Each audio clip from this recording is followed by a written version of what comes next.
One of the books of the Bible that doesn't get talked about very much is the Song of Solomon. It's this beautiful story about a king who chooses this unassuming, regular woman as his special possession. They get married and they have this awesome relationship, but what's surprising about the book is how much absence is in it.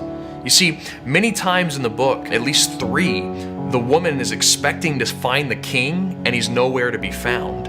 Like there's this one time that the woman wakes up in bed, it's after the king and her get married, and she's expecting to see the king right next to her, and he's gone. And she looks everywhere in the room and she's so surprised and so fearful, but then she hears the king jiggling the handle of the front door. And so she leaps from the bed expecting to see the king on the other side, and she flings open the door and he's gone. He's nowhere to be found.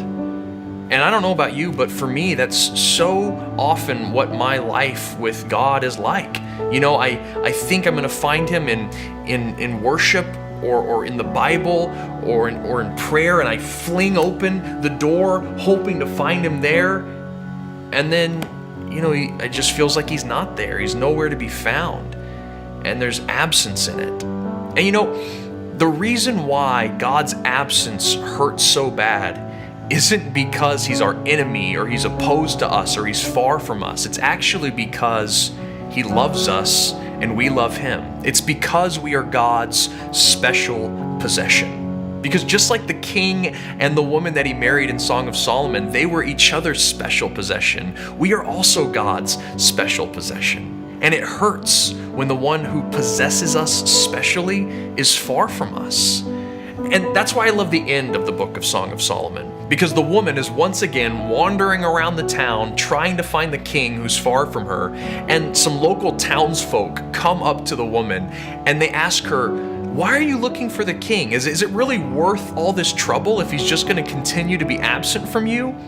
And the woman says that it is worth it because they have a love as strong as death. I mean, death is very strong. Death is a powerful force, and she says that their love is as strong as that.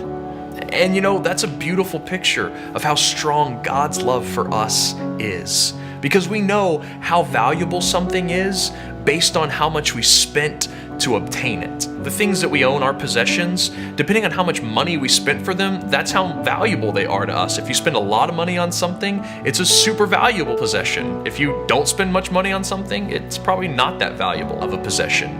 But we know that we are so valuable to God, that we are his special possession, because him buying us cost his entire life. He died for us on the cross in order to make us his special possession. And so we can agree with the woman of Song of Solomon and say that we do have a love as strong as death, because Jesus went to death for us to prove his love.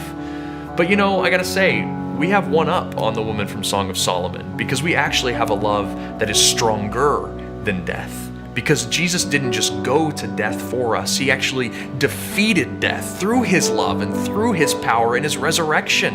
And he earned for us our relationship with him. So now we can be eternally possessed by God as his special possession, because he died for us and rose for us to prove his love and buy our marriage covenant with him. So I just want to encourage you that when you fling open the doors expecting to see God and he's absent or he's not there, that you can be reminded that his love for you is stronger than death, because he went to death for you, and he will return to claim you as his special possession. Hey, my name's David Bowden with Spoken Gospel. It's the mission of Spoken Gospel to speak the gospel out of every corner of Scripture. And right now, we're going through my book, When God Isn't There. It just shows up. And we're working through every single chapter, showing how it points to Jesus. In fact, every Wednesday, we release a new short lesson that we call Spoken Gospel Sessions, where we work through a bit of the Bible, or right now, this book, showing how it points to Jesus. So we ask that you would join us on Wednesdays there. Also, make sure that you check out what all we have to offer by subscribing to our channel and seeing what else we have to offer. Have a great day. See you later.